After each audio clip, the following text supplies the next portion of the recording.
Grammy Award winner Buju Banton was convicted yesterday for setting up a drug deal in 2009.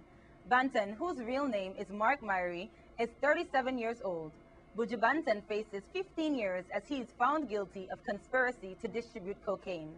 After the sentencing in a packed courtroom, Buju hugged his attorneys and said thank you. As he was led away by U.S. Marshals, one crying woman in the court shouted that "We love you, Buju." Well, it's Wednesday, and that means it's time for your Crime Stoppers report. Here's Judy Fritz. This is Judy Fritz with your weekly Crime Stoppers report. Crime Stoppers is asking for your help to identify and arrest the individuals who are burglarizing homes throughout the territory.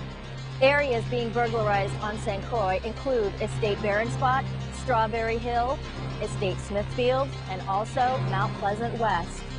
On St. Thomas, there have been over 10 burglaries in the Northside area. Police believe that a small black car may be used to get away in. And on St. John, most of the burglaries are occurring in Gift Hill, in Glucksburg, in Chocolate Hole, and in Estate Carolina. Most of these burglaries are occurring when residents are out. In the past, most burglaries have been solved because you, the community, have come forward and told law enforcement what you know. Talk to your neighbors. Stay informed about issues relating to crime in your neighborhood. If you see suspicious activity, say something. Remember, the minimum reward for the arrest of a burglar is $714.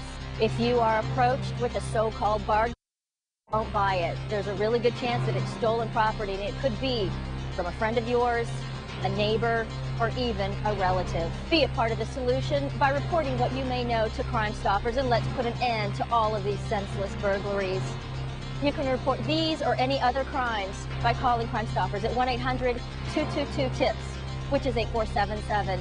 You can also log on to our website at www.crimestoppersusvi.org.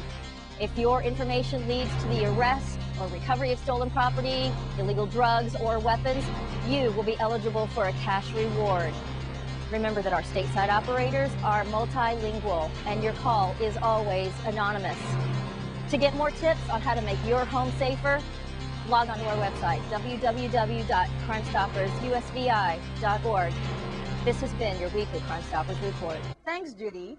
And at this time, I would like to say happy birthday to our General Manager here at Channel 8, Mr. Glenn Drake. You all know Mr. Drake from Love on the Isle and Isle 95. He's the General Manager here at Channel 8, and we would all like to say a heartfelt thank you and happy birthday to him. I hope he enjoyed his evening. And when we come back, the Caribbean Report.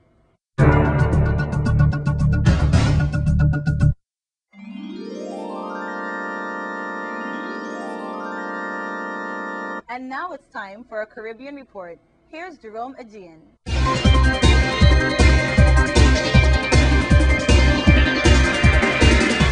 Sir Fred passes on. Grenadian-born journalist and author Sir Fred Phillips has been described as a child of the Caribbean whose accomplishments and contributions were vast and expansive. That tribute was paid by St. Kitts Prime Minister Denzel Douglas, commenting on the passing of Sir Fred. The first black governor of then St. Kitts, Nevis, and Anguilla, 92-year-old Fred Phillips died in Antigua on Sunday night. Former St. Kitts and Nevis Governor Sir Probian Enos told BBC reporters that Sir Fred made a significant contribution to the Caribbean civilization. He mentioned in particular his writings on the consultation matters in the region. And in St. Lucia, Prime Minister Stephenson King has warned that his island is at a crossroads of public safety, peace, and security.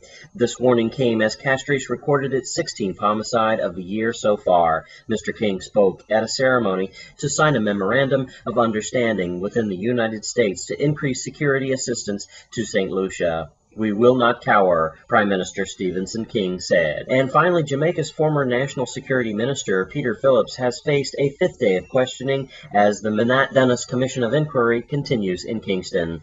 The Jamaican Labour Party government's dealings firm Manat Phillips, and the extradition process of accused drug dealer Christopher Dudas Koch are among the matters under security. The former National Security Minister fielded more questions on Tuesday morning on aspects of the controversial extradition memorandum of understanding he signed back in 2004. Many of Dr. Phillips' then cabinet colleagues are reported to have no knowledge of the MOUs signed. Over the past week, scores of Jamaicans have converged on the conference center where the inquiry is being held to get a ringside view of the slungfest involving the attorneys. Supporters of the governing Jamaica Party leader and those of the opposition People's National Party decked out in the party's colors and occupied the seats reserved for the public.